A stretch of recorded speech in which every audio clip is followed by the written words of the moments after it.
Rover স্কাউটের অ্যাডভান্সের প্রোগ্রামে আমাদের APBN ideal school and কলেজের স্টুডেন্টসরাও অংশগ্রহণ করেছে, সাথে সাথে শিক্ষকেরাও।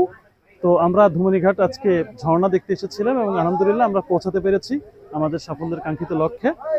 এবং সেই প্রোগ্রাম শেষ করে আমরা এখন আবার এপিবিএন আইডিয়াল স্কুল অ্যান্ড কলেজের দিকে যাত্রা করব। সবাই আমাদের সাথে থাকবেন, দেখবেন, আমাদের পেজকে ফলো করবেন, দোয়া করবেন আমাদের স্কুলের জন্য, আমাদের স্কুলের সকল স্টুডেন্ট সহ আমাদের শিক্ষক শিক্ষিকা সবার জন্য দোয়া করবেন। তোমাদের কেমন লাগতেছে আজকে? তোমাদের আজকে এখানে কঠিনতর পরিশ্রম করার পর এত সুন্দর একটি ঝর্ণা দেখেছি। আপনারা শুধু ফেসবুক বা সোশ্যাল মিডিয়াতে দেখবেন, কিন্তু নিজের চোখে যদি দেখার জন্য চান তাহলে কষ্ট করতে হবে। দেখাও পাহাড়টা, তাহলে দেখাও। এটা হচ্ছে সেই পাহাড় এবং এই নিচেই কিন্তু ঝর্ণা। হ্যাঁ, এই বাদ দাও, ঠিক আছে, থ্যাংক ইউ।